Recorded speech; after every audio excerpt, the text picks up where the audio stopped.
police. Pour les hommes de la crime, la perquisition de ce matin est déterminante. Peut-être l'aboutissement de 4 mois d'enquête. Bonjour. Bonjour, madame. Les policiers veulent mettre un coup d'arrêt à une série de braquages qui traumatisent les petits commerçants de quartier.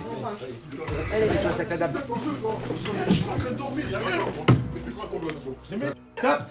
C'est la police. C'est quoi ton blase? Je l'ai mis. Il est où, Il est de l'autre côté, mais qu'est-ce que vous faites, monsieur? Eh, tranquille. Cet individu n'est pas celui que les enquêteurs recherchent, mais ils ne vont pas tarder à trouver leur homme. Ah, pour voler à ma armée, maman. J'ai rien volé. Ils viennent pas ici pour rien, le flic, hein, franchement. Ils viennent pas comme ça. Ce matin, ce qui intéresse les policiers, c'est d'obtenir des preuves. Sans elles, c'est toute leur enquête qui pourrait être remise en question. On a appelé les collègues, c'est bon? Ouais, c'est bon, ils sont avec collègues. Après quelques minutes de fouille, les enquêteurs vont tomber sur un accessoire qui les intrigue fortement. Une cagoule artisanale. C'est quoi ça? Oh, c'est rien de grave, c'est quand on joue. Non, mais c'est rien. C'est rien de grave. Madame, vous pouvez venir avec moi, madame? J'ai question à vous poser. Les policiers aimeraient découvrir les auteurs d'une série de vols à main armée qui agitent la région. S'agit-il de l'œuvre d'un seul homme ou d'une bande organisée? Les enquêteurs espèrent enfin obtenir les réponses à toutes ces questions.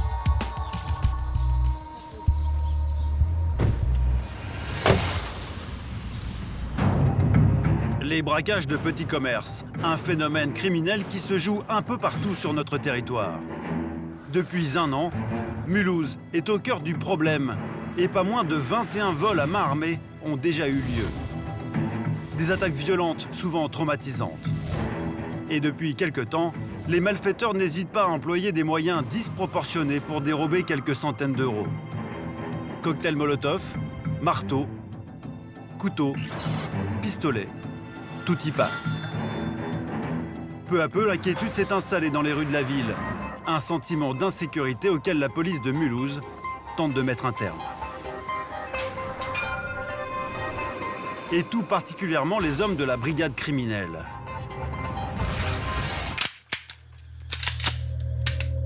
Leur quotidien, des meurtres, des enlèvements et depuis quelques semaines, une série de braquages qui touchent spécifiquement les bureaux de tabac. Pour élucider cette affaire, la crime compte sur 2 enquêteurs expérimentés. José, 43 ans, a passé 8 ans dans les quartiers sensibles de la région parisienne avant de rejoindre la crime de Mulhouse. Les vols à main armée sont un peu sa spécialité. Tu as la vidéo là, Calé? Ok, j'arrive. À ses côtés, un brigadier chef de 43 ans, Stéphane. Dans sa famille, on est policier de père en fils depuis 4 générations. Un héritage précieux qui l'aide chaque jour sur le terrain. Je vais prendre mon petit calepin pour mettre des notes. Depuis 1 an, 10 tabacs ont été victimes de vols à main armée sur Mulhouse.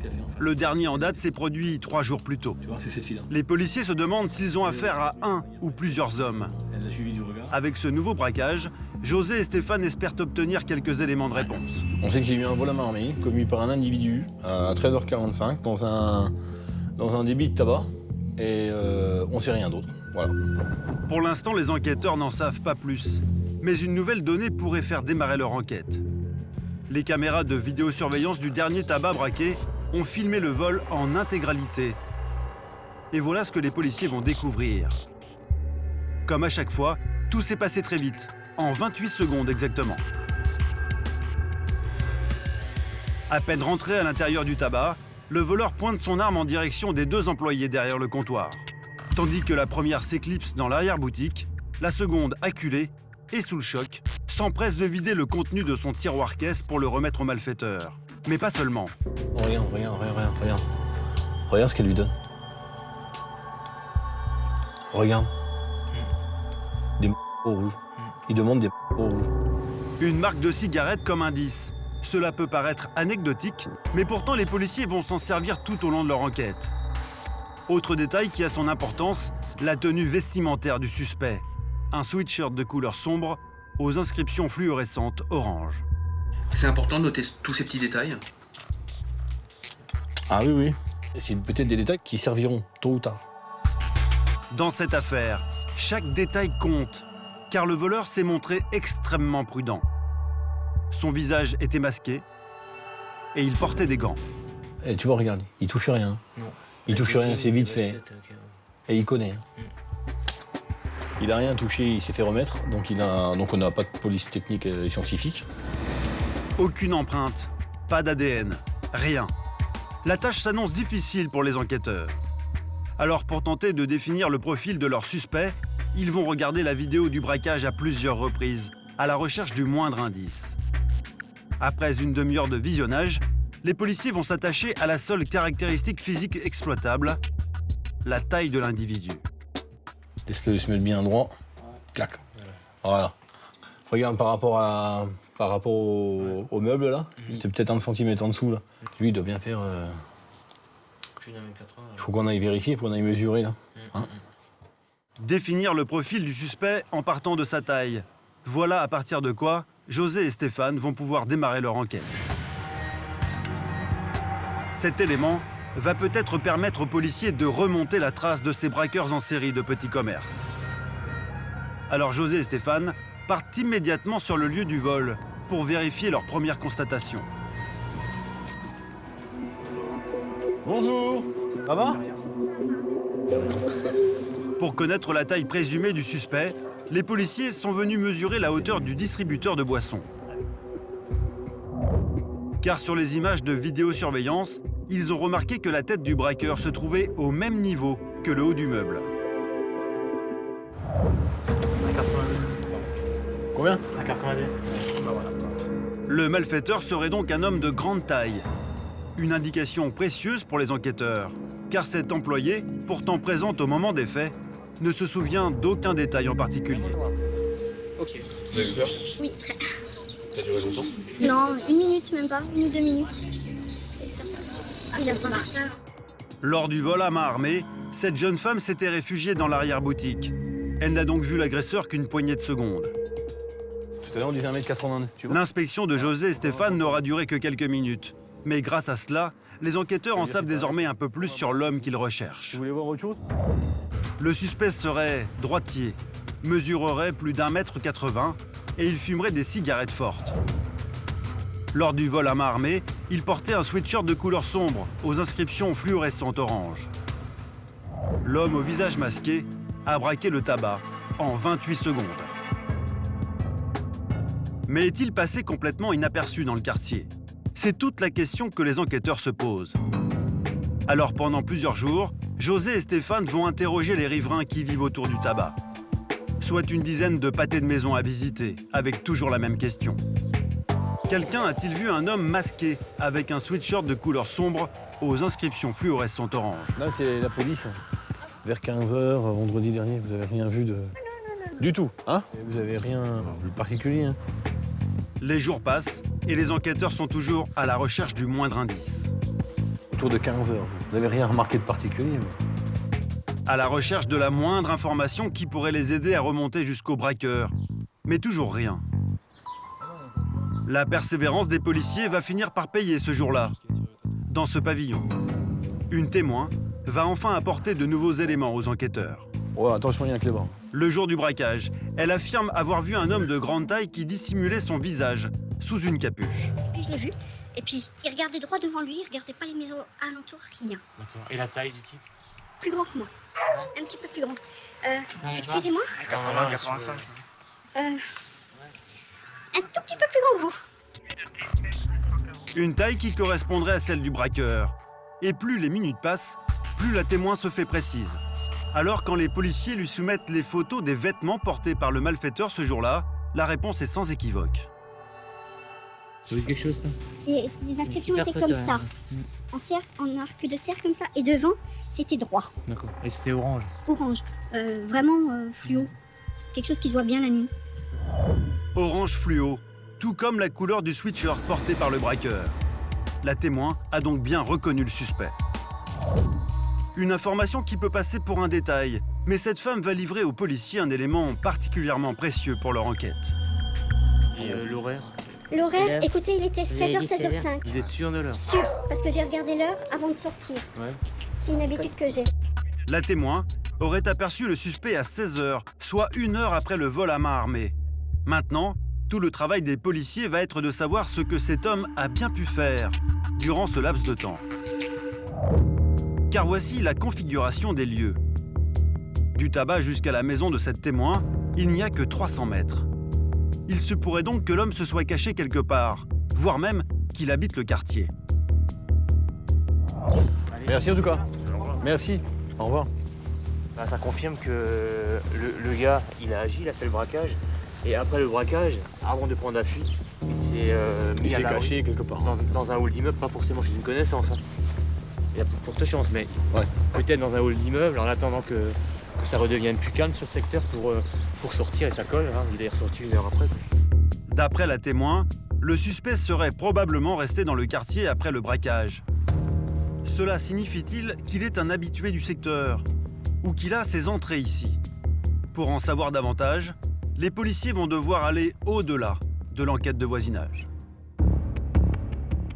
Alors, pour poursuivre leurs investigations, les hommes de la crime vont reprendre l'enquête depuis le départ. Notamment en auditionnant les personnes impliquées dans cette affaire. À commencer par la 2e employée du tabac.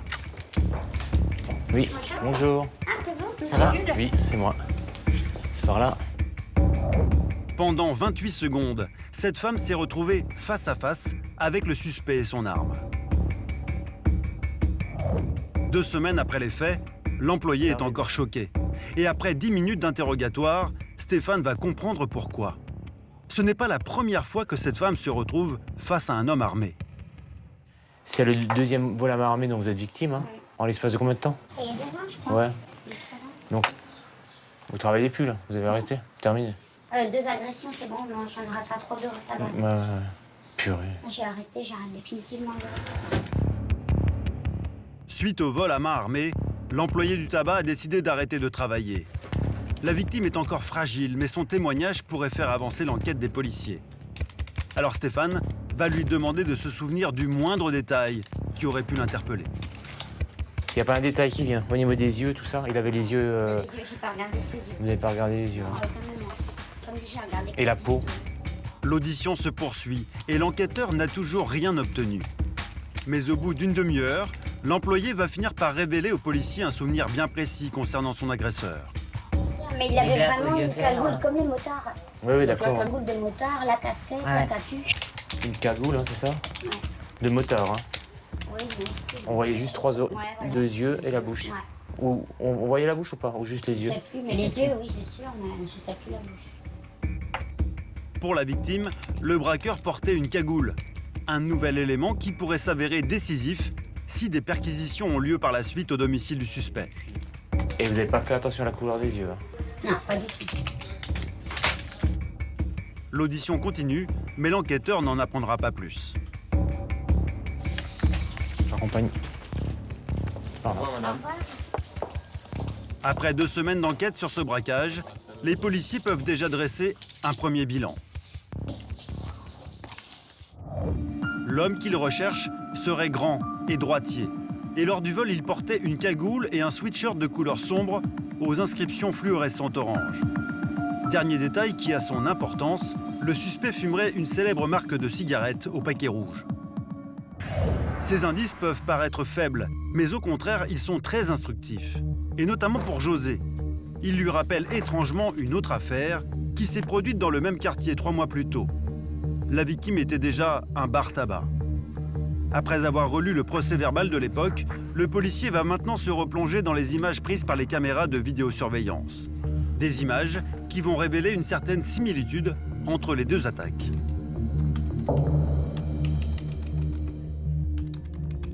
Voilà, individu. Sur la vidéo de ce premier braquage, le voleur cache son visage derrière une écharpe. Après être rentré dans le tabac, il vient calmement au comptoir pour acheter des cigarettes d'une célèbre marque au paquet rouge. Des cigarettes qu'il va régler en petite monnaie afin d'avoir le temps d'observer le contenu de la caisse. Il fait mine de repartir quand soudain, il fait volte-face et braque une arme en direction de l'employé. En quelques secondes, le voleur s'empare de l'argent, puis disparaît.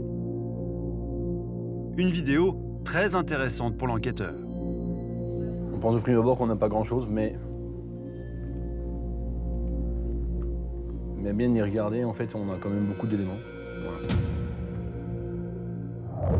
Premier élément repéré par José. Lors des 2 braquages, les malfaiteurs se sont fait remettre des paquets de la même marque. Et pour l'enquêteur, ce n'est qu'un début car un autre détail l'intéresse déjà. Donc on voit, on a affaire à un individu, masculin, voilà, qui mesure 1,82 m puisqu'on a mesuré par rapport au décor du bureau de tabac. Il y a 3 mois, José avait mesuré la hauteur du meuble situé à droite de la caisse. Selon son estimation, le suspect de ce premier braquage mesurerait plus d'1,80 m. Une taille qui correspond à celle du deuxième braqueur. C'est même mode opératoire, l'arme est quasi identique, l'individu même taille, même corpulence. Alors pour essayer de découvrir si le même homme aurait pu commettre les 2 vols à main armée, José va poursuivre cette enquête commencée 3 mois plus tôt, en s'intéressant une nouvelle fois aux vêtements portés par le suspect ce jour-là. Et ce qui est intéressant dans notre affaire, c'est le survêtement en question. Vous voyez que c'est très spécifique. Lors de cette première enquête, José avait remarqué sur les images de vidéosurveillance 2 indices intéressants. Le jour du vol, le malfaiteur portait un pantalon bleu de marque italienne et un haut de survêtement bien particulier. Le logo bien particulier. Dans le dos, vous allez voir, on voit qu'il est sponsorisé par... avec du orange fluo. Voilà, vous voyez ici. Et voilà, l'individu qui revient armé qui braque. Durant leurs investigations, les policiers ont réussi à retrouver la trace de cette veste spécifique. Elle aurait été vendue par un club de football amateur de Mulhouse durant la saison 2008. Une piste sérieuse que les enquêteurs comptent bien exploiter. Après avoir insisté auprès du club de foot, Stéphane a enfin obtenu la liste de toutes les personnes ayant acheté ce haut de survêtement, il y a maintenant 5 ans. Il se pourrait que le premier braqueur se cache parmi ces 50 noms. Sur les vidéos qu'on a du braquage, on s'aperçoit que l'individu porte le jogging correctement. Il n'est pas trop grand, pas trop petit, on voit que c'est à sa taille. Donc comme on a mesuré qu'il fait 1,82 m, j'ai demandé quel joueur de toute cette liste pouvait correspondre au signalement de notre agresseur, c'est-à-dire au moins 1,82 m. Selon les indications fournies par les responsables du club, seuls 3 individus, 3 hommes de plus d'1,80 m ont acheté cette veste. C'est donc avec eux que Stéphane va débuter ses recherches. Donc on va orienter un peu l'enquête sur ces 3-là, on va les convoquer, on va les entendre, on va leur demander de nous ramener le survêtement. Mais avant de convoquer ces 3 hommes, l'enquêteur va d'abord se renseigner sur leur emploi du temps, le jour du premier braquage. Oui, bonjour monsieur, je suis du commissariat de Mulhouse, brigade criminelle. Oui, vous pouvez me donner votre adresse, s'il vous plaît? Après quelques coups de fil, le policier a déjà écarté les 2 premiers hommes car il dispose d'un alibi sérieux. Au revoir. En revanche, Stéphane va convoquer le 3e individu. L'homme n'a pas réussi à justifier clairement aux enquêteurs ce qu'il faisait le jour du vol à main armée. L'audition de cet homme aura lieu cet après-midi. Une opportunité qui permettra peut-être aux enquêteurs de trouver de nouveaux indices pour retrouver la trace du ou des voleurs. Quelques heures plus tard, au commissariat de Mulhouse, José reçoit en audition l'homme de plus d'1,80 m qui a acheté la même veste que celle portée par le premier braqueur. Bon, Joséphine, on a besoin de vous entendre sur 2-3 petits trucs. Pas personnellement vous. Par rapport à l'environnement du club de football, un survêt noir avec orange. Ça vous cause? Ça va être noir, oui, mais là, je disais pas. En orange dans le dos. José ne dit rien. Pourtant, selon les indications fournies par le club de football amateur, cet homme aurait bien acheté cette veste. Alors l'enquêteur va aller droit au but. Si je vous montre une vidéo avec un individu qui commet un vol à main armée, est-ce que peut-être vous seriez capable de reconnaître quelqu'un? Si c'est quelqu'un avec qui j'ai joué, oui. Je vous montre juste la vidéo, vous venez voir à côté de moi, je vous montre.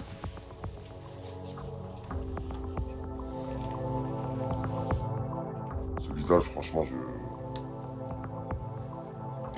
franchement, je crois pas. L'homme ne reconnaît ni le survêtement ni le braqueur. Mais José se demande si le braqueur ne pourrait pas être tout simplement l'homme à côté de lui. D'après la vidéo, le voleur serait fumeur et droitier. Alors l'enquêteur va vérifier si cet homme l'est aussi. Si vous voulez fumer, vous pouvez fumer. Hein. Non, y a pas de souci. Vous êtes fumeur? Je suis fumeur. On s'en fume une? Ah, merci. En seulement quelques phrases, José a obtenu les réponses à ses questions. L'homme est bien droitier et fumeur. L'enquêteur commence sérieusement à avoir des doutes. Alors, il va tout simplement poser la question à l'homme qui est assis en face de lui. Vous voyez, le type là, il fait 1m82, 80, entre 1m82 et 1m85, le gars, qu'on vous a montré. Donc c'est déjà quelqu'un de grand. C'est quelqu'un de grand. Fin. Comme vous, quoi, un peu. C'est pas vous, des fois. Franchement, non, ça me dit non. Sérieux, non. Ça me dit, franchement, je vois pas l'intérêt. Après, José ne dit plus un mot et laisse le malaise s'installer. Pour savoir si l'homme n'a vraiment rien à se reprocher, l'enquêteur va même aller encore plus loin dans son questionnement. Vous voyez pas d'inconvénient à ce qu'on prenne votre ADN? vraiment pas, Aucun? aucun souci. Ouais. Parce qu'on a l'ADN du mec, mais... Pas de problème. Pour José, c'est un signe. Si l'homme est prêt à confronter son ADN avec celui du braqueur, c'est qu'il n'a probablement pas commis le premier vol à main armée. Après une demi-heure de questions-réponses, l'audition prend fin. Allez, une petite griffe. Bon, bah monsieur, Merci à vous. merci. On me dit bon J'ai vos courage. coordonnées, et puis Y a si pas de jamais il y souci, avait quoi que ce ça, soit, y a pas de problème. ok? Ouais, ils m'ont dit si je peux me rendre disponible. Ça marche, c'est gentil. Merci à vous. Merci. Finalement, José ne prélèvera pas l'ADN de cet homme car il ne lui sert à rien. Sans celui du braqueur, impossible de les comparer. Là, j'ai un problème. Audition, constatation, enquête de voisinage, cela fait maintenant plusieurs semaines que José et Stéphane mettent tout en œuvre pour remonter la piste des braqueurs. Et après plus de 3 mois d'enquête, la persévérance des policiers va finir par payer. Un élément précieux va faire son apparition grâce à un coup de fil anonyme. J'ai eu un appel téléphonique hier soir et il m'a parlé qu'un certain aurait fait le coup. Pour respecter son anonymat, nous appellerons cet homme Akram. Avec ce simple prénom, Stéphane va tout de suite trouver dans le fichier des auteurs de crimes et délits un profil très intéressant. Dans tout le département, un seul Akram possède un casier judiciaire. Et il est déjà bien rempli. Voilà, donc il est connu pour 35 délits différents. Donc violence volontaire, hein, usage de stupéfiants, détention de stupéfiants, usage, donc 35 rôles, il a le profil. 35 délits en l'espace de 11 ans. L'enquêteur pourrait être sur une piste.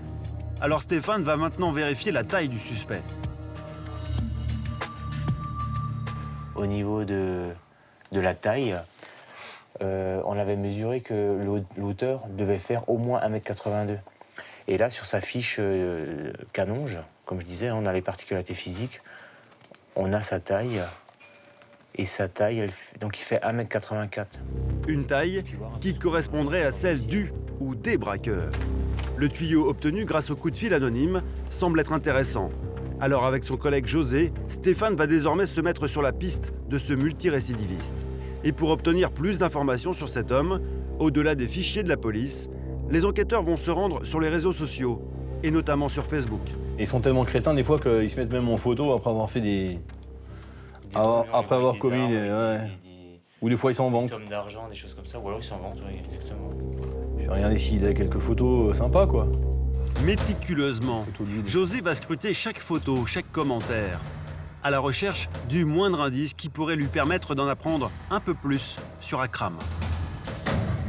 Ouh. Regardez, avec le beau survêt officiel US. Sur cette photo, le suspect porte un sweatshirt de marque identique à celui porté par le deuxième braqueur. En revanche, le motif change, ainsi que la couleur. Alors les enquêteurs poursuivent leurs recherches. Et après avoir visionné plusieurs dizaines de photos, José va finalement repérer un détail sur l'une d'entre elles. Ah, regarde. Regarde là. Ouais, Qu'est-ce que tu vois sur le bord de la fenêtre? un paquet de 2 paquets de rouges. Qui commencent à me plaire. En effet, lors des 2 vols à main armée, le ou les braqueurs se sont fait remettre des cigarettes de la même marque, en plus du contenu de la caisse. Et plus les minutes passent, plus les policiers collectent de nouveaux indices. De braquer, quoi. Avec regarde la position de la main, avec le coude relevé, ouais. Le suspect serait donc droitier, un autre point commun avec les braqueurs. Mais ce qui intéresse le plus José et Stéphane sur ces photos, c'est le style vestimentaire de cet homme. Eh, regarde, toujours en survêt, hein. Regarde, toujours en survêtement de foot, hein. Regarde. Du orange. L'Olympique de Marseille, là, qu'est-ce que c'est ça? Chelsea. Lors des 2 vols à main armée, les braqueurs portaient des survêtements. Pour les policiers, l'information délivrée par l'auteur du coup de fil anonyme pourrait être fiable. Mais avant d'aller plus loin, ils vont d'abord s'assurer qu'Akram aurait bien pu commettre ces vols. S'il est incarcéré ici. Ouais. Une vérification qui va prendre seulement quelques minutes à Stéphane, grâce à une autre base de données de la police. J'ai localisé l'individu. Donc il est en détention à la maison d'arrêt de Mulhouse depuis le 14 avril. Et donc le braquage avec le haut noir et orange, Ouais, c'était le 3 mai. Hein. c'était le 3 mai. Ouais. Ça pouvait pas être lui, quoi. Par contre, février, il n'était pas en prison. Donc ça colle. L'enquête se complique pour les policiers. Si l'homme dénoncé par le coup de fil anonyme pourrait avoir commis le premier vol à main armée, lors du second, il était déjà incarcéré pour violence conjugale. L'hypothèse d'un seul homme impliqué dans les 2 braquages devient improbable. Désormais, José et Stéphane ne recherchent pas un, mais 2 hommes. Même si leur principal suspect est déjà en prison, les enquêteurs aimeraient organiser une perquisition à son domicile, afin de trouver des éléments permettant de le confondre. Mais avant de mettre en place une telle intervention, José et Stéphane vont d'abord Allez, ça va. procéder à un petit repérage discret. Allez, on n'oublie rien là. Allez, action. Leur destination, la dernière adresse connue d'Akram, l'homme suspecté d'avoir commis le premier braquage. En se rendant sur place, les policiers espèrent en apprendre plus sur lui, et notamment s'il vit avec quelqu'un. L'opération est délicate. Si le prénom obtenu grâce au coup de fil anonyme est le bon et que les policiers se font repérer, les preuves que les enquêteurs recherchent depuis maintenant plusieurs semaines pourraient disparaître. Non, j'ai demi-tour, j'ai demi-tour. Alors pour passer inaperçu dans la rue du suspect, José a demandé à Isabelle, une collègue, de l'accompagner. Pour cette mission, ils se feront passer pour un couple en promenade. Viens, Zouzou, on y va, nous, on fait des amoureux. On cherche un appart, on va regarder. C'est sur la gauche, hein. Tiens, je me mets là, comme ça, tu peux voir, là. C'est la dernière au fond, là. Durant le repérage, Stéphane, le collègue de José, restera en appui dans la voiture, au cas où. Pour préserver la couverture des enquêteurs et suivre l'opération, nous avons équipé José d'une caméra discrète, placée dans sa veste. On va voir s'il y a encore son nom sur la boîte aux lettres, ou alors voir s'il y a un autre nom sur la boîte à lettres.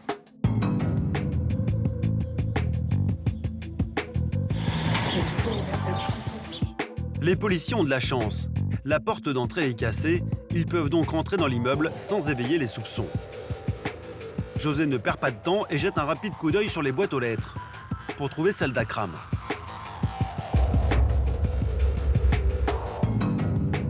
Et quelques secondes plus tard, les enquêteurs ressortent avec un nouvel élément d'information. Eh ben, il vit pas tout seul, le coyote. Et ça c'est peu de bon quand même. Sur la boîte aux lettres d'Akram, José a relevé un deuxième nom, qui semble déjà évoquer quelque chose aux enquêteurs. Sur les boîtes aux lettres, on a trouvé son nom, mais avec un autre nom, qui nous dit quelque chose. Donc c'est connu de chez nous, mais on va faire des vérifications. Grâce à ce repérage, les policiers ont une nouvelle information à exploiter. Reste maintenant à déterminer le rôle de cette personne dans toute l'affaire. Et vous allez voir qu'à partir d'un simple nom sur une boîte aux lettres, les enquêteurs vont obtenir de précieux éléments. De retour au commissariat, José et Stéphane n'ont qu'une idée en tête. Vérifier si le deuxième nom trouvé à l'adresse du suspect est déjà connu de leur service. Pour obtenir la réponse, Stéphane va le taper dans le STIC, le logiciel de traitement des infractions constatées. Quelques secondes plus tard, le résultat va dépasser les attentes des enquêteurs. Infraction de justice. Ouf. Oh purée. Combien de rôles au STIC là? Ah ouais. On va imprimer parce que je crois qu'on est dans le... On est nouveau sur un bon. Le deuxième nom trouvé sur la boîte aux lettres d'Akram correspond à celui d'un homme déjà interpellé à 22 reprises. Et en poursuivant leurs recherches, les policiers vont faire une découverte qu'ils vont s'empresser de partager avec Olivier, le chef de la brigade. Bingo. Ils ont les mêmes parents en fait. Ce il a pris le nom du père et il a pris le nom de la maman. Ils ont les mêmes parents. Ouais. Mais un a pris la mère et banal. Voilà. Mais en fait, D'accord. c'est frangin. Incroyable. Akram, à gauche, qui est déjà incarcéré, vivait avec son petit frère ici à droite. À ce stade de l'enquête, les policiers se demandent si les deux braquages ne pourraient pas être l'œuvre d'une seule et même fratrie. D'autant que si le grand frère est déjà en prison, ce n'est pas le cas du plus jeune. Ah, libéré. Lui, il est pas en tôle, contrairement à son frère, et il est pas en maison d'arrêt. Le frère d'Akram aurait donc pu commettre le deuxième braquage. Celui où l'agresseur portait une cagoule et un sweatshirt de couleur sombre, aux inscriptions fluorescentes orange. Donc l'étau se resserre. L'étau se resserre. L'étau se resserre. José et Stéphane soupçonnent ses frères d'être les auteurs des 2 vols à main armée. 2 braquages de bar tabac qui viennent s'ajouter aux 8 autres de l'année. Mais pour pouvoir incriminer les 2 hommes pour ces 2 vols, les policiers vont devoir maintenant trouver des preuves matérielles. Une recherche qui va se révéler riche en rebondissements. Le lendemain, les enquêteurs poursuivent leurs investigations dans les archives de la police. Après avoir identifié les suspects des braquages, Olivier et Stéphane vont maintenant chercher dans les antécédents judiciaires des 2 frères des informations qui pourraient leur permettre de les confondre. Et c'est sur Akram, l'aîné, suspecté d'avoir commis le premier vol, que des éléments semblent apparaître. Alors, qu'est-ce qu'il y a là-dedans, là? Comme Akram est actuellement en prison pour violence conjugale, les enquêteurs vont rechercher des mains courantes qui auraient pu être déposées à son encontre par le passé. Je tombe sur une main courante signalée donc le 9 janvier 2013 par... c'est la concubine là, de... Pour un différend familial. Et là, j'ai un téléphone. Je ne sais pas si vous l'avez celui-là. 06 59.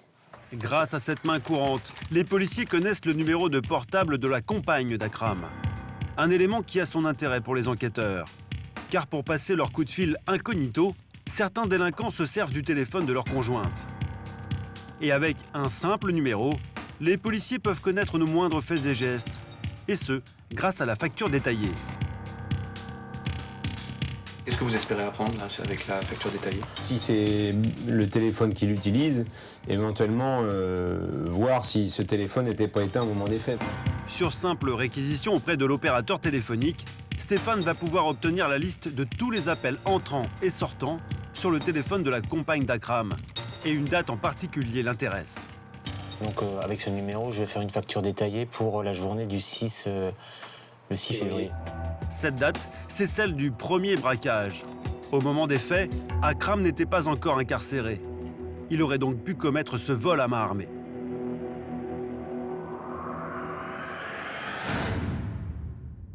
Quelques heures plus tard, Stéphane a déjà obtenu la réponse de l'opérateur téléphonique. J'ai eu la fallette, Olivier. Le premier réflexe de l'enquêteur va être de contrôler l'activité du téléphone de la compagne d'Akram au moment du premier braquage. Donc le braquage, c'était donc à 15h25. 15h25, voilà. Donc il y a un trou au niveau de la téléphonie de 15h20 à 17h32. Selon la facture détaillée, le portable de cette femme s'est éteint quelques minutes avant le braquage et s'est rallumé 2 heures après. Une coïncidence troublante pour l'enquêteur. mais la facture n'a pas encore livré tous ses secrets. Ça, c'est lui l'actuel. Ces 2 séries de lettres et de chiffres correspondent à 2 antennes relais situées dans le périmètre du tabac braqué. Peu de temps avant le vol, le portable était donc à proximité, ainsi que 2 heures après les faits. Ces nouveaux éléments laissent penser à Stéphane que le suspect pourrait avoir emprunté le téléphone de sa compagne ce jour-là. Donc on sait qu'il était sur le secteur, au vu de la géolocalisation, parce qu'il active des bornes qui sont sur le secteur de et que pendant la période du braquage, il a coupé son téléphone. Donc sur tous ces éléments, il faut qu'il s'explique. Et les enquêteurs ne sont pas au bout de leur surprise. En continuant d'examiner la facture détaillée, Stéphane va s'apercevoir qu'un numéro revient régulièrement. Après vérification, il appartiendrait à un homme bien connu de la police. Il est connu pour des violences volontaires, des violences avec armes, vol avec effraction, évasion même, donc il était déjà en prison. Le jour du premier vol à main armée, plusieurs dizaines d'SMS ont été échangés entre cet homme multirécidiviste et le possesseur du téléphone. Alors Stéphane aimerait maintenant savoir où habite cet individu. Il se pourrait que son adresse lui donne une indication précieuse pour la suite de l'enquête. Et le policier va vite s'apercevoir que cet homme n'habite pas n'importe où. La maison qu'il occuperait se trouve à quelques centaines de mètres seulement du 2e tabac braqué. Une coïncidence de plus qui laisse planer le doute dans la tête des enquêteurs. Moi, je pense que les 2 faits sont liés, quoi. Après 4 mois d'enquête, le dossier des policiers commence enfin à s'épaissir. Ils soupçonnent d'abord Akram, aujourd'hui en prison, d'avoir commis le premier braquage lorsqu'il était encore en liberté. Ensuite, ce serait son petit frère, ici à droite, qui aurait exécuté le 2e vol à main armée. Ces 2 frères n'auraient vraisemblablement pas agi seuls, puisqu'un 3e homme intéresse aussi les enquêteurs. Mais pour l'instant, aucune preuve contre aucun de ces 3 individus. Alors les hommes de la crime vont continuer leurs investigations en se concentrant sur l'homme sur lequel ils ont recueilli le plus d'informations, à savoir Akram, le grand frère. Comme cet homme est incarcéré pour violence conjugale, il se pourrait que sa compagne ait envie de dire certaines choses aux policiers. José l'a donc convoqué en audition. Quels sont les liens qui vous attachent à Younraz? Non mais je veux dire, vous êtes le père de vos enfants? D'accord. Après quelques minutes d'interrogatoire, l'enquêteur va apprendre que le couple est séparé depuis plusieurs mois déjà. Comment ça s'est passé la séparation? C'est difficile? On a tapé, c'était séparé, il n'a pas accepté. T'as menacé ou pas? Oui, il y a eu des menaces. Il y a eu une habitude, on va dire. L'ex-compagne d'Akram semble disposée à parler aux policiers. Pour José, c'est peut-être l'occasion d'en apprendre plus sur cet homme. Cette femme a peut-être vu ou entendu quelque chose qui pourrait faire avancer son enquête. Il vivait de quoi? On était chez vous, là. La caisse acétique. Ça représentait quoi? Un peu moins de 500. Un peu moins de 500? Oui, il donnait 200 € tous les mois. Il est quoi avec le reste de l'argent? D'accord. C'est tout? Ouais, tous les jours, donc arrête, pas vite. Il fumait beaucoup? Oui. Ouais. C'est beau. Il y a une cigarette? Qu'est-ce qu'il fumait, lui? Oh, voilà. Oh, oui. Fumeur, alcoolique et violent. Peu à peu, le profil du suspect se dessine. L'enquêteur continue l'audition en s'intéressant à la journée du premier braquage. José aimerait connaître l'emploi du temps d'Akram le jour des faits. Mais un nouvel élément va venir tout bouleverser. Donc il a quitté votre domicile à quelle époque? En janvier. En janvier? Vous êtes sûr de ça? Le premier vol à main armée a eu lieu quelques jours après la séparation d'Akram et de sa compagne. La femme ne pourra sans doute pas en apprendre plus à l'enquêteur. Alors José va changer de tactique et essayer d'obtenir d'elle les noms des fréquentations de son ex-compagnon. Bon, je vais montrer les photos là. Je vais te donner des noms, tu vas me dire si ça te dit quelque chose.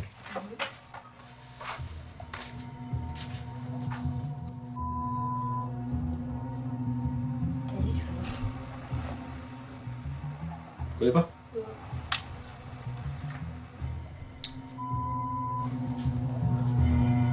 La technique de l'enquêteur est parfaitement rodée. Au milieu de tous ces noms, il a glissé celui du troisième homme que les policiers suspectent. Grâce à la facture détaillée du téléphone de cette femme, les enquêteurs savent que plusieurs SMS ont été échangés avec cet individu le jour du premier braquage. Alors maintenant, José aimerait savoir qui se trouvait à l'autre bout du fil. Il y a quand même un problème à ce moment-là, parce que c'est votre téléphone, vous l'avez appelé au moins 15 fois, le mec. Je sais pas, je suis pas au courant, je peux rien vous dire. Ah, c'est pas un hasard. Le mec, il habite à 200 mètres de là où il y a le vol à main armée, par hasard. Sur votre téléphone. Peut-être qu'il pensait tomber sur marqué, hein. Ça lui est arrivé de t'emprunter ton téléphone pendant un petit bout de temps, hein? Ouais. La femme n'en dira pas plus. Fin de l'audition.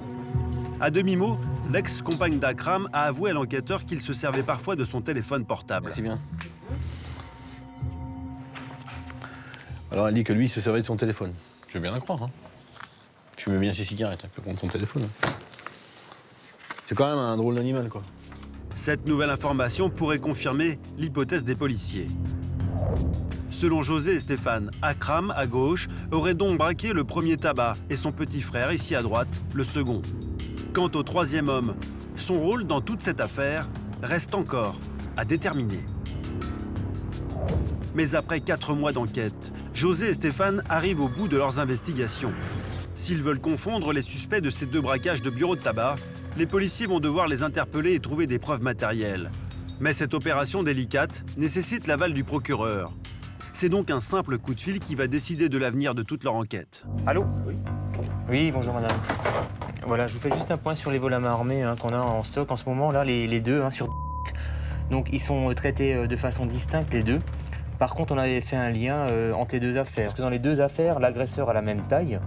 Il y en a un qui est un peu plus frêle que l'autre, c'est un mec. Ça correspond avec les vidéos qu'on a, donc ça se tient. Vous m'avez demandé la téléphonie de... Pendant le braquage, il y a un laps de temps de 2 heures où il n'utilise pas son téléphone. Voilà.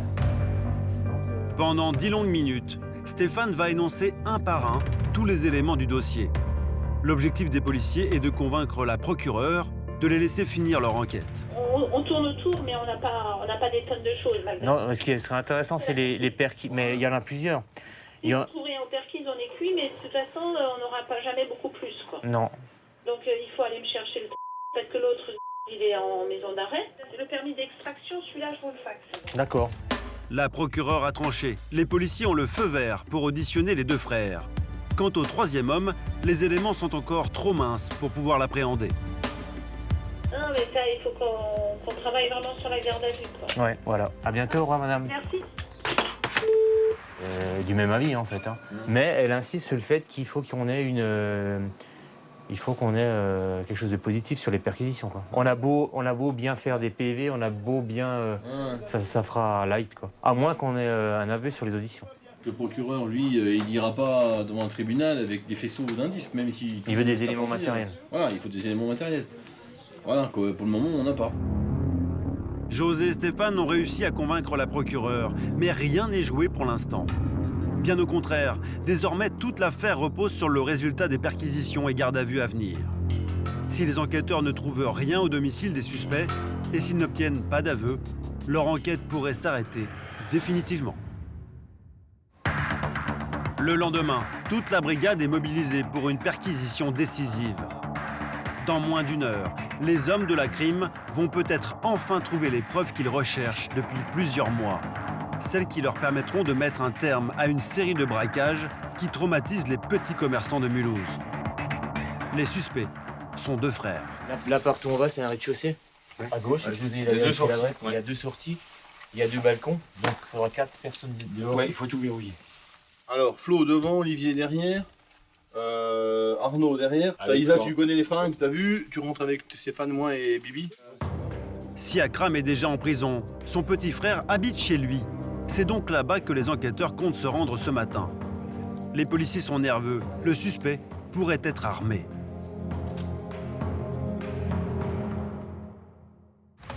Après la pause, José et Stéphane vont peut-être enfin découvrir les preuves qu'ils recherchent depuis le début de leur enquête. Dans leur collimateur, 2 frères suspectés d'avoir commis une série de braquages dans les bureaux de tabac de Mulhouse. C'est la police. C'est quoi ton place? Mais en sont-ils vraiment les auteurs? J'ai rien volé, j'ai rien. Non, toi, tu fermes ta gueule. Réponse dans quelques minutes sur D8. Ce matin, toute la brigade est mobilisée pour une perquisition décisive. Dans moins d'une heure, les hommes de la crime vont peut-être enfin trouver les preuves qu'ils recherchent depuis plusieurs mois. Celles qui leur permettront de mettre un terme à une série de braquages qui traumatisent les petits commerçants de Mulhouse. Les suspects sont 2 frères. Là, partout où on va, c'est un rez-de-chaussée. À gauche, José, il a vérifié l'adresse. Il y a 2 sorties, il y a 2 balcons, donc il faudra 4 personnes dehors. Il faut tout verrouiller. Alors, Flo devant, Olivier derrière, Arnaud derrière. Ça, Isa, tu connais les fringues, t'as vu? Tu rentres avec Stéphane, moi et Bibi. Si Akram est déjà en prison, son petit frère habite chez lui. C'est donc là-bas que les enquêteurs comptent se rendre. Les policiers sont nerveux. Le suspect pourrait être armé.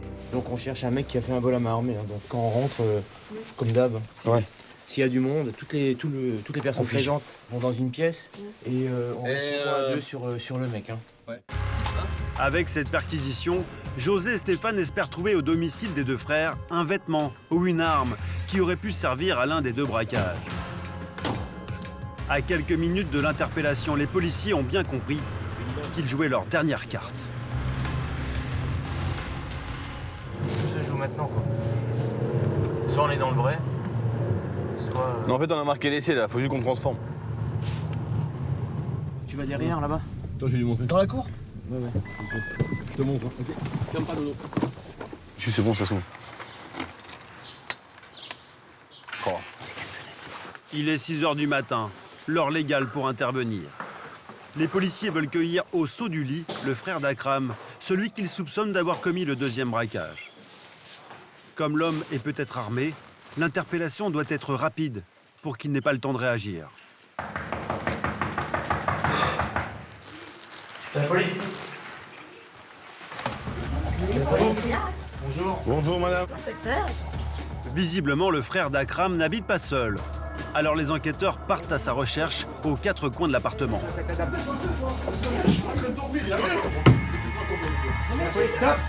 C'est la police. C'est quoi ton blast? Il est où?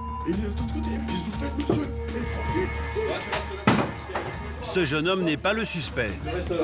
Alors Stéphane ne perd pas une minute et bondit hors de la chambre à sa recherche. Quelques secondes plus tard, l'enquêteur met enfin la main sur le frère d'Akram. À moitié endormi, l'homme n'oppose aucune résistance. Donc, on est de la brigade criminelle, le commissariat de Mulhouse. Donc là, il est 6h10, on t'interpelle pour faire le vol à main armée. Non, monsieur. Attends, explique-moi. J'ai rien volé, monsieur. J'aime pas voler. Tu t'expliqueras au commissariat. Le domicile des 2 frères est en fait l'appartement de leur mère. Une maman encore sous le choc. Ils viennent pas comme ça. J'ai rien volé, j'ai rien. Ils viennent pas ici pour rien, je dis, franchement. Je commence la perquise. Maintenant que l'homme est maîtrisé, les policiers peuvent passer à la phase la plus importante de leur opération, la perquisition. S'ils soupçonnent cet homme et son frère d'être les auteurs des 2 vols à main armée, ils n'ont pour l'instant aucune preuve à leur encontre. Moi, je sais que j'ai rien fait et j'espère que ça va aller vite. José et ses collègues vont fouiller chaque armoire, chaque tiroir, à la recherche du moindre élément, et notamment des vêtements portés par les braqueurs. Des habits qu'ils ont pu clairement identifier sur les images de vidéosurveillance. À savoir, un pantalon de survêtement bleu de marque italienne, un sweatshirt de couleur sombre aux inscriptions fluorescentes orange, ainsi qu'une veste de survêtement avec le logo d'une marque automobile sur le devant et au dos, celui d'une compagnie aérienne. Après quelques minutes de fouille, José va trouver au milieu des vêtements du frère d'Akram un accessoire qui l'intrigue fortement. C'est quoi ça? Oh, c'est rien de grave, c'est quand on joue. Non, mais c'est rien. C'est rien de grave. Donc ça, on le récupère, hein, d'accord? Oui, non, il n'y a pas de souci. Ok. On va. Une cagoule artisanale. C'est bon ça. L'enquêteur vient de mettre la main sur une cagoule faite maison. Un élément intéressant. car lors du deuxième braquage, le voleur était cagoulé. Ouais, madame, vous pouvez venir avec moi, madame, j'ai une question à vous poser. Pendant que ses collègues continuent la fouille, José entraîne la mère des deux suspects à l'écart pour l'interroger. Son objectif, trouver des vêtements ayant appartenu à Akram. Comme l'homme est déjà en prison, il se pourrait que ses affaires ne soient pas dans l'appartement. Est-ce que a des affaires ici? Il est en maison d'arrêt? Oui, est-ce qu'il a des affaires à lui ici? Oui. Est-ce qu'il est domicilié ici? Oui, là. D'accord, super. Voilà. C'est tout. Impeccable. Bonne nouvelle pour José. Akram a laissé une partie de ses affaires chez sa mère. L'enquêteur va peut-être enfin trouver ce qu'il est venu chercher. Une preuve lui permettant de rattacher cet homme au premier vol à main armée. On s'excuse de faire un peu le bazar, madame, hein, mais bon. Mais dans les affaires d'Akram, aucune trace de la veste de survêtement, ni du pantalon bleu de marque italienne. Pendant ce temps-là, dans la pièce d'à côté, le petit frère clame toujours son innocence. Moi, je sais que je l'ai pas fait. Donc, si vous savez ce que je fais, vous savez que j'ai pas fait ça, non. Allez, mais je t'ai déjà dit, il y en a combien? J'en connais pas un qui va me dire au saut du lit, oui, c'est moi qui l'ai fait. Hein. Voilà, monsieur, voilà. Après une heure de perquisition, les enquêteurs repartent avec le suspect et une cagoule artisanale. Pas de temps à perdre, car au vu des éléments en leur possession, les policiers n'ont que 24 heures, le temps de la garde à vue, pour tenter d'obtenir des aveux de la part de l'un des deux frères.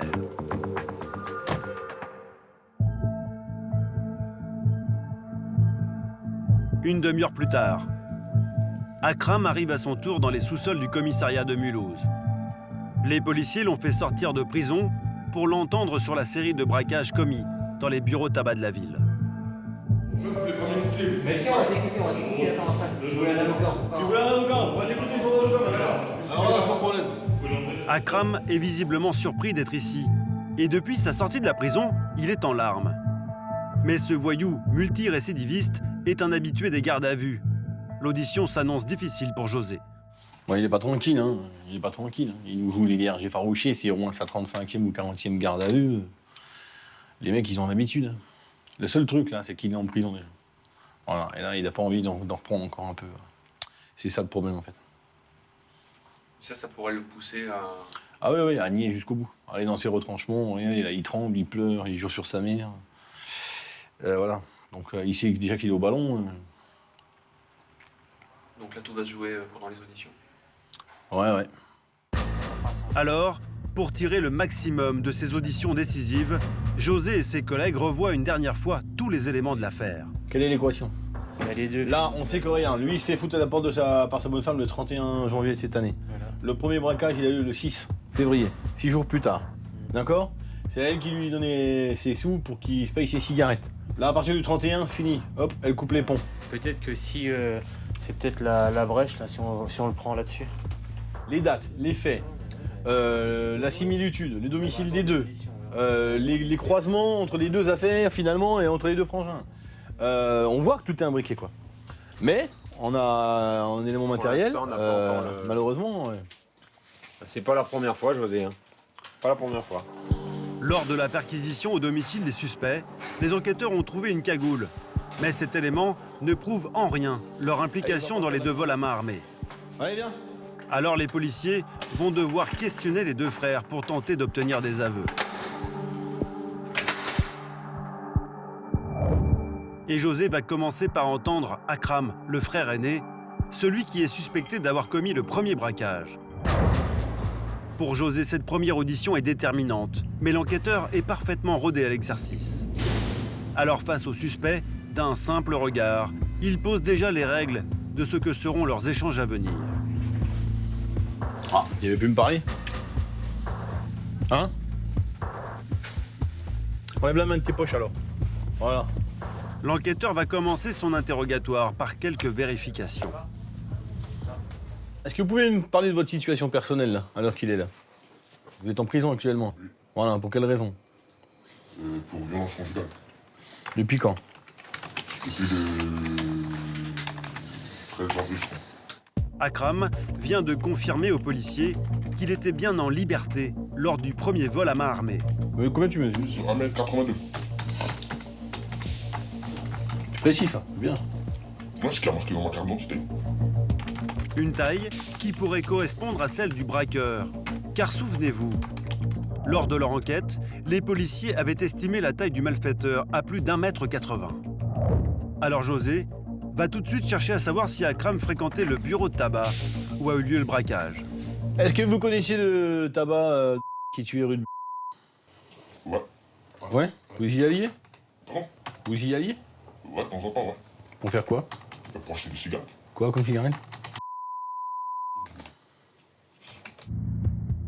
L'homme assis en face de José est un habitué des gardes à vue. En 11 ans, il a déjà commis 35 délits. Alors l'enquêteur va vite lui révéler pourquoi il est entendu.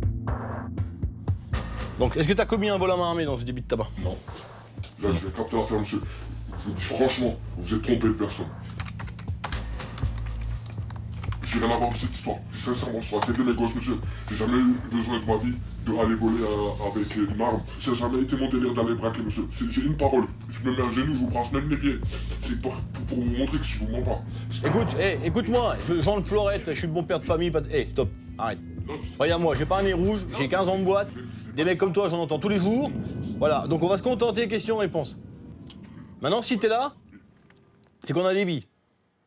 Je te le dis, hein, voilà, c'est la brigade criminelle, ça fait 6 mois qu'on enquête, c'est pas pour... voilà, hein. L'audition commence plutôt mal pour José. Après un quart d'heure, Akram est en larmes et tente de se justifier. Mais l'enquêteur ne doit pas se laisser déstabiliser. Alors il reprend le cours de l'interrogatoire comme si de rien n'était. On a quand même un souci. Parce que le VMA, le vol à main armé rue de... T'as été dénoncé, mon gars. Ça doit être un jaloux alors. Ça doit être un gars qui veut me mettre des bâtons dans les roues. Je sais, je te dis, j'ai rien à... Un jaloux de quoi? Je sais pas, franchement, je sais pas, monsieur. Malgré cette révélation, le suspect ne vacille pas, bien au contraire. Il va même riposter en pointant du doigt les failles du dossier. Il faut des preuves, monsieur. Il faut faire quelque chose. Ramenez-moi une personne, elle me confirme, elle me dit oui, c'est vous. Tac, t'es habillé comme ça, t'es comme ci, t'es comme ça, monsieur. Je vous dis que c'est pas moi. Mais sur la tenue, je vous parle honnêtement, monsieur. Depuis avant, vous me pleurez, non, tu pleures. Écoute-moi! Oui, excusez-moi. Des preuves, des billes, on en a plus qu'il n'en faut. D'accord? Alors stop. Mais au contraire, José sait qu'il n'en a pas beaucoup. Si l'enquêteur continue sur ce terrain, Akram pourrait se renfermer sur lui-même. Un risque que le policier ne peut pas prendre. Car sans aveu, l'enquête pourrait s'arrêter net. Alors José va changer d'approche, en s'intéressant désormais à l'entourage du suspect. Est-ce que vous utilisez le téléphone de votre épouse? Enfin, de votre concubine? Avant, ouais. Enfin, de temps en temps. La technique de José semble être la bonne.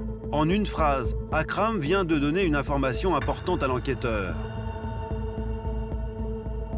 Car après avoir épluché la facture détaillée du portable de sa compagne, les policiers s'étaient aperçus que le téléphone se trouvait à proximité du bureau de tabac braqué peu de temps avant et 2 heures après le vol.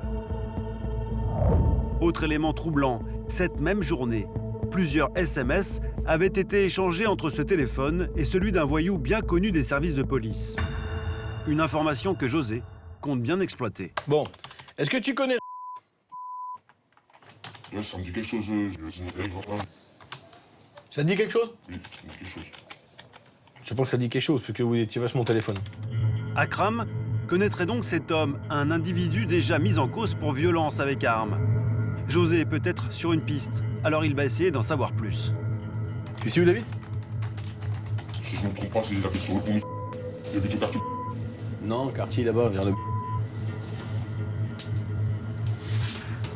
Je confonds, monsieur. Je comprends pas. Bah non, on a dans ton téléphone, donc tu confonds pas. Après 1 heure d'audition, l'enquêteur sent que l'homme n'en dira pas plus pour le moment. Alors le policier décide de le renvoyer en cellule. Mais avant, José tient à lui faire comprendre qu'il n'en a pas encore fini avec lui. Écoute-moi, mon garçon. J'ai regardé avant que tu arrives ici. 35 fois t'es passé en garde à vue ici. Ouais. Même quand t'étais pris la main dans le sac, quand tu étais mioche, c'était jamais toi. Chaque fois. Écoute-moi. Oui, Commissaire. toujours, oui. Non, monsieur le commissaire. Je regarde, mes lèvres, elles bougent encore. Chaque fois, t'as commencé par te défendre comme ça. Ouais, j'ai rien fait, monsieur. À chaque fois, ok? Donc, t'es dans ton classique, je suis dans le mien. José n'a peut-être pas obtenu d'aveu, mais il a déjà récolté quelques informations intéressantes. De son côté, Stéphane tente de faire parler le petit frère d'Akram, celui suspecté d'avoir commis le deuxième braquage. Une audition qui va se révéler particulièrement instructive. Si tu as entendu parler de quelque chose, il faudra parler aussi. Hein. Monsieur, j'ai 23 ans, je suis plus un gamin. Oui, non, je sais. 2 fois en prison, je ne vais pas vous cacher les choses. Je suis rentré en 2008, je suis rentré en 2011, monsieur. J'ai mon grand frère, il a pris 1 an. Vous croyez que je vais faire une connerie encore, monsieur? Je vais laisser ma mère toute seule ou quoi? Ouais, je connais quelqu'un, quelque chose, c'est l'histoire que vous allez me raconter. Si ça me revient, sur la tombe de mon père, je balance, je dis tout, il n'y a pas de souci, monsieur. Ah, mais tu sais quelque chose alors? Tu sais rien? Attends, je vais écouter déjà ce que c'est comme histoire, monsieur. Ouais. Si ça me vient, ça me dit quelque chose, je le dis, monsieur. Ok, donc sur les faits, vous êtes en garde à vue pour une histoire de vol à main armée qui a été commis le 3 mai 2013 dans un bureau de tabac, quartier pas loin. Je connais pas, monsieur. Là, je vous dis la vérité, franchement, monsieur. J'ai jamais traîné là-bas. Tu te souviens ce que tu faisais le 3 mai? J'étais quartier comme d'hab, monsieur. On a fumé, on a bu. Ouais. On va le cacher, monsieur. Arrivé vers 5h, 6h, je suis allé voir une copine pour sortir en boîte, monsieur. Pour aller en boîte? Oui. Combien de joints avez-vous fumé cet après-midi-là en squattant? Avec la vodka. Tu picoles une bouteille de vodka tous les jours avec un autre pote, tu fumes 7 ou 8 joints et tu arrives à être précis comme ça? Tu te fous pas de ma gueule des fois, Je non? vous fous pas de votre gueule, je vous le dis. L'emploi du temps du jeune homme laisse le policier dubitatif.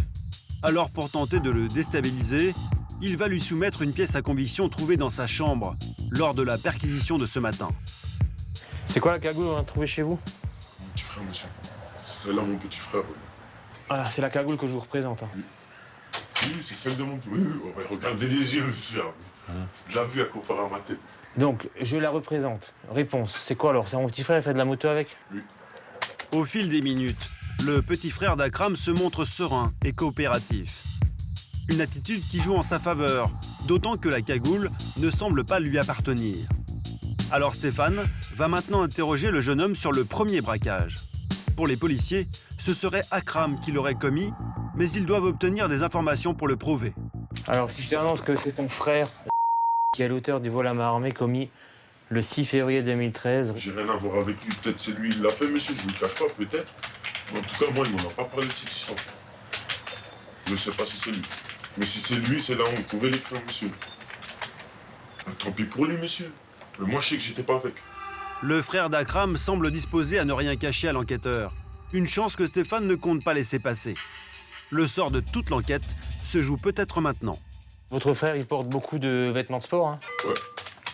Que vous avez déjà vu votre frère avec un haut de jogging avec le logo en orange Non. et un logo jamais, ça vous dit rien. Vous connaissez personne qui a ça? Non, jamais. Depuis 4 mois, les enquêteurs recherchent ce haut de survêtement spécifique qui appartiendrait au premier braqueur. Pour le moment, ni les auditions précédentes, ni la perquisition de ce matin n'ont permis de le retrouver. Mais le frère d'Akram va sans le savoir mettre les enquêteurs sur une nouvelle piste. Puis la prison qu'il est en prison, ben, ses affaires, ils sont chez mon oncle, ils sont... Ouais, celui qui habite près Et de... l'handicapé, lui. Stéphane vient d'apprendre qu'une partie des affaires d'Akram se trouverait chez son oncle. Se pourrait-il que les vêtements ayant servi au premier braquage y soient encore? Les policiers décident de se rendre immédiatement sur place. Vous prenez des gens du GVP pour vous assister dans la perquise.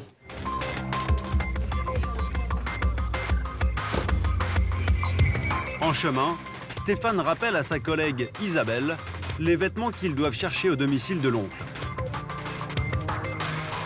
Bon, on cherche un pantalon de Girassini bleu Ouais, celui-là de... avec oui, les cuissons blancs et puis toujours le pull. et le haut de survêt, ça se dit data. Si on trouve tout, c'est le top. Si on en trouve qu'un, c'est bien. C'est juste en face, c'est là qu'il habite. Lors du premier vol à main armée, Akram était hébergé dans cette maison, chez son oncle. Les enquêteurs espèrent que cette fois-ci, la perquisition portera ses fruits.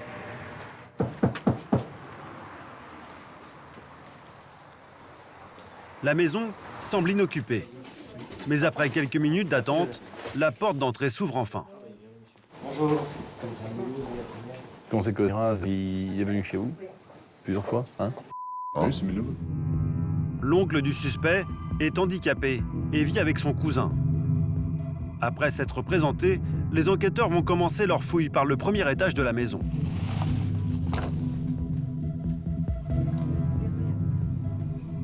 Ouais, mais on regarde, monsieur, vous n'en faites pas, on regarde. D'accord. On prend rien. On sait, hein. Oui, d'accord. Voilà. Au bout de quelques instants, Isabelle, la collègue de José, remarque un placard rempli d'habits de sport. Sur une des étagères, l'enquêtrice va trouver un pantalon de survêtement bleu qui pourrait correspondre à celui porté par le premier braqueur. Les policiers doivent maintenant déterminer à qui il appartient. Et celui-là? Pourquoi s'acheter des grandes tailles comme ça C'est mon handicap, c'est pour qu'on ne voit pas ma maigreur, c'est tout. L'homme affirme aux policiers que ce bas de survêtement est à lui. Alors Stéphane aimerait savoir si Akram aurait pu lui emprunter. Par contre, là, vous m'avez dit, donc là, cette colonne-là, c'est à vous, on est d'accord Ça, c'est à mon cousin. C'est à mon neveu. Donc là, c'est à vous. Donc il était dans la colonne, d'accord. Personne n'a jamais mis. Non, mais les neufs, vous voyez. Mais en continuant d'interroger l'oncle du suspect, les policiers vont apprendre une information qui va s'avérer décisive pour le reste de leur enquête. Il pouvait accéder ici pour Ah quelque oui, chose. il m'a déjà volé des habits par contre aussi. Ah bon Voilà. Ah, mais sympa. Ah oui. Sacré nœud. Ah oui. Ah, c'est Sympa le... Je voulais plus à la maison. Donc celui-là, on le récupère, hein, monsieur. Cet aveu permet aux enquêteurs de saisir le pantalon comme pièce à conviction. D'autant qu'une autre découverte, beaucoup plus embarrassante, va retenir l'attention des policiers. Attends, il y a un truc là-dedans.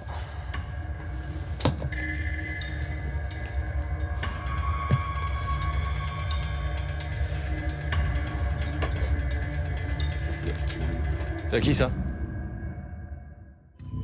Dans quelques instants, sur D8, José et Stéphane vont devoir mener des auditions déterminantes. À qui appartiennent ce revolver et ce pantalon de survêtement bleu? Exactement pareil, hein, mon gars. C'est exactement la même taille, hein. Je vous le promets, moi-même, je n'ai jamais vu la tête d'un mec. Les enquêteurs n'ont que quelques heures pour obtenir des réponses à leurs questions. Sur une des étagères, l'enquêtrice va trouver un pantalon de survêtement bleu qui pourrait correspondre à celui porté par le premier braqueur. Les policiers doivent maintenant déterminer à qui il appartient. Et celui-là? Pourquoi s'acheter des grandes tailles comme ça C'est mon handicap, c'est pour qu'on ne voit pas ma maigreur, c'est tout. L'oncle du suspect affirme aux policiers que ce bas de survêtement est à lui. Alors Stéphane aimerait savoir si Akram aurait pu lui emprunter.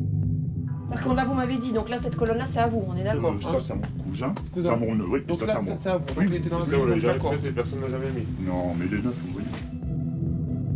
Mais en continuant d'interroger cet homme, les policiers vont apprendre une information qui va s'avérer décisive pour le reste de leur enquête. Il pouvait accéder ici pour Ah quelque oui, chose. il m'a déjà volé des habits par contre aussi. Ah bon Voilà. Ah, mais sympa. Ah oui. Sacré nœud. Ah oui. Ah, c'est Sympa le... je voulais plus à la maison. Donc celui-là, on le récupère, hein, monsieur. Cet aveu permet aux enquêteurs de saisir le pantalon comme pièce à conviction. D'autant qu'une autre découverte, beaucoup plus embarrassante, va retenir l'attention des policiers. Attends, il y a un truc là-dedans.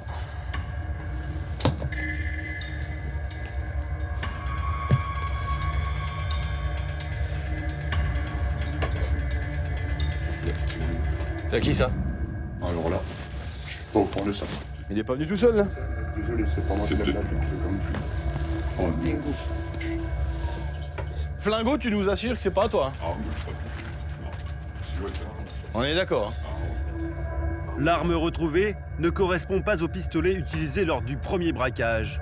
Mais si les enquêteurs arrivent à prouver que cette arme appartient à Akram, ce nouvel élément pourrait peut-être leur servir dans une autre affaire. Pour José, le bilan de cette perquisition est plutôt positif. Ben, c'est bon là. Hein, on a retrouvé de bas de survêtement et une arme qui a été cachée dans un tapis là où l'aurait lié. Donc là c'est bien. Grâce à ces nouveaux éléments, José et Stéphane ont obtenu une prolongation de 24 heures de la garde à vue des suspects. La journée du lendemain s'annonce cruciale. Après une nuit passée en cellule, Akram est particulièrement tendu. À ses yeux, les enquêteurs n'ont aucune raison de le garder plus longtemps. Et avant de rentrer en audition, il annonce déjà la couleur à Stéphane. Moi, je vous dis franchement, quand je redescends en bas, je dis qu'il y a un bordel que vous avez jamais vu ça. Ok. Ouais, je vous dis franchement. Allez. Et vous pouvez la faire, je suis en prison. Vous allez voir. Tiens, c'est par là. Suite à la perquisition chez l'oncle du suspect, José aborde cette nouvelle audition plutôt confiant. Akram va devoir s'expliquer sur les nouveaux éléments que les enquêteurs viennent de trouver. Est-ce que tu peux me parler de ton oncle? Ouais. Il m'a hébergé 2-3 fois chez lui. Quand? Quand j'avais des problèmes avec ma femme. Quand? Franchement, en février. Justement, ce matin, quand on est allé au domicile de ton oncle, dans l'endroit où tu étais, on a trouvé une arme de poing. Une arme de pointe? Ouais, une arme de poing, pas de pointe. Qu'est-ce que tu peux dire à ce sujet? Ça, c'est pas la mienne, c'est peut-être la sienne. Ton oncle, qui est handicapé, qui fait 40 kilos tout mouillé. Ouais, justement, peut-être pour se défendre. Non, mais c'est pas la mienne. Un couteau au pinet. C'est pas ça. Eh, une arme de poing. Est-ce que c'est une arme de poing? Un revolver. Ton oncle, il est handicapé, il tient à peine debout. Tu crois vraiment qu'on va croire que c'est son arme? Et lui, il nous a dit que c'était pas la sienne. Il n'avait jamais vu l'arme. Et c'est ni la mienne, monsieur. Je vous promets, c'est ni la mienne. Akram nie tout en bloc. Pour lui, ce revolver appartiendrait à son oncle. Mais ce qu'il ne sait pas, c'est que dans la pièce d'à côté, son frère semble avoir une vision bien différente de cet oncle. Est-ce que tu peux me décrire physiquement ton oncle? Il est maigre. Maigre. Malade d'une jambe. Il est maigre, handicapé quoi. Il est handicapé, voilà. Et là, son cœur, il s'affaiblit. Ils vont lui mettre comment ça s'appelle le cœur, là. Ouais, Le bootmaker, là. Ouais, d'accord. Ok, il est malade du cœur quoi. L'oncle d'Akram est handicapé et malade du cœur. Un profil qui ne correspond pas vraiment à celui d'un possesseur d'armes à feu. José va donc tenter d'obtenir des aveux de la part d'Akram. Mais l'homme garde son aplomb et n'en démord pas. Cette arme n'est pas la sienne. Ton oncle, il fait 1m30, ton oncle, il est haut comme ça, ton oncle. Ouais, c'est pas... D'accord. Je sais combien il est. Il arrive rien à tenir? Parce qu'il est handicapé complètement, ton oncle. Alors ton oncle, il a une arme qui fait 3-4 kilos, hein, tranquille. Ah, ils sont handicapés. Il a dit... Non mais je te le dis, bah, c'est pas lui, là qui c'est? Mais c'est comme par hasard, il a été retrouvé emballé dans une tête d'oreiller sur laquelle tu dormais. Si Akram campe sur ses positions, son frère, lui, va donner à Stéphane une toute autre version des faits. Je te présente une arme, qu'est-ce que tu peux dire?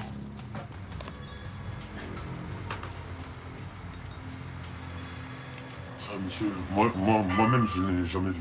Je vous le promets, moi-même, je ne l'ai jamais vu, la tête d'un mec. Donc cette arme a été découverte ce matin chez votre oncle. Qu'en pensez-vous? Est-ce que c'est possible que ce soit ton oncle qui a ramené ça? Ah mon oncle? Voilà. Quand il vivait là-bas, je vous le cache pas, j'ai un profil pour ramener ça, monsieur. Cette arme a été trouvée à l'étage, qu'est-ce que t'en penses? L'étage? Ouais. Bon,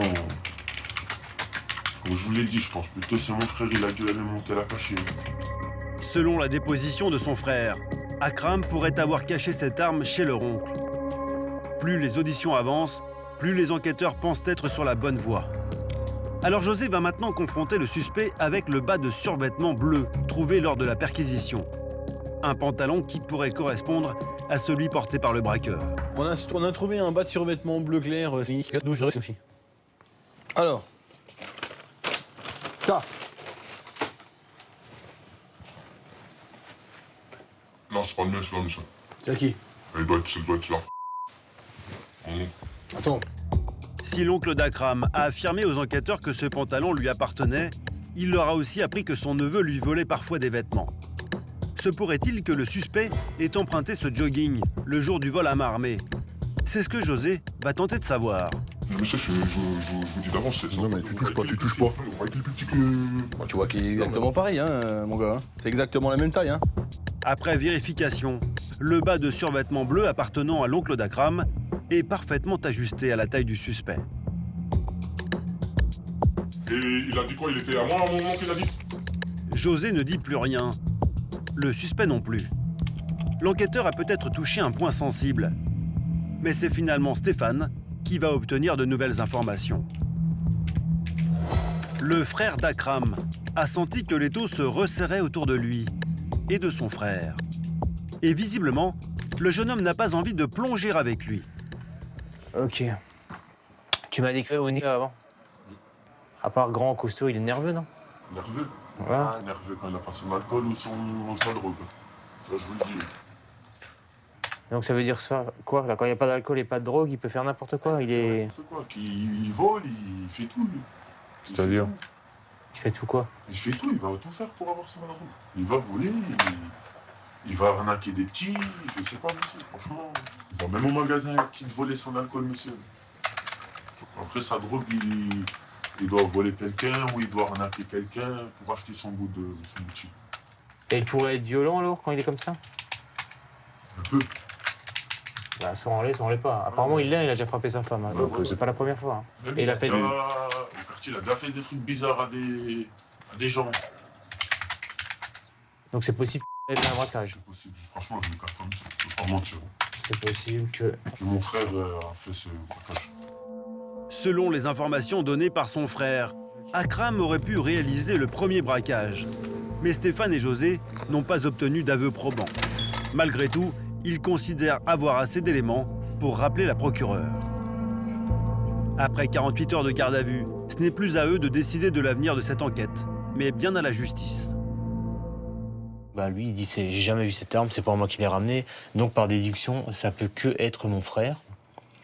Ensuite, il me décrit, il dit que c'est quelqu'un de violent, de très nerveux, il tremble, il pleure quand il n'a pas sa dose d'alcool et son cannabis. Tous les jours, il... Plus ou moins l'état dans lequel il était quand il est passé devant moi, quoi. Voilà, et en fait, il boit et il fume tous les jours. Hein. Et donc, quand il veut... il est connu dans le quartier pour voler à des gens qu'il connaît. Il cherche pas à se compliquer la vie. Hein. Il pique des fois des lunettes à des jeunes, il vole des téléphones, il vole de l'argent quoi, à des gens du quartier, à des connaissances, des gens qui côtoient. Et ça, tout le quartier le sait. Hein. Après avoir écouté Stéphane pendant de longues minutes, la procureure va livrer son verdict. Donc on part sur la présentation à 9h demain ? Oui, d'accord. D'accord. Et on lève la garde à vue de... D'accord, c'est bon. Allez, bonne soirée madame, au revoir. La procureure vient de le décider. Akram sera présenté au parquet demain matin. Quant à son petit frère, il va être relâché, mais pourra être entendu à nouveau par la suite. Comment vous vous sentez à l'issue de ces auditions et de la fin de la première partie? Nous Bah, c'est positif. Hein. On est satisfait. On est dans le vrai, c'est ce qu'on pensait depuis quelques semaines quand même. Hein. Voilà. Que les deux affaires sont liées. C'est pas forcément le même auteur, mais c'est lié. C'est lié, le deuxième auteur doit être dans l'entourage de Néo. Si c'est pas ce frère, c'est peut-être un autre frère. Soit c'est peut-être la personne qui apparaît sur le contact téléphonique. Là. Aujourd'hui, une information judiciaire a été ouverte. C'est désormais un juge d'instruction qui décidera du sort d'Akram. Pour vol à main armée, le suspect encourt une peine pouvant aller jusqu'à 20 ans de prison.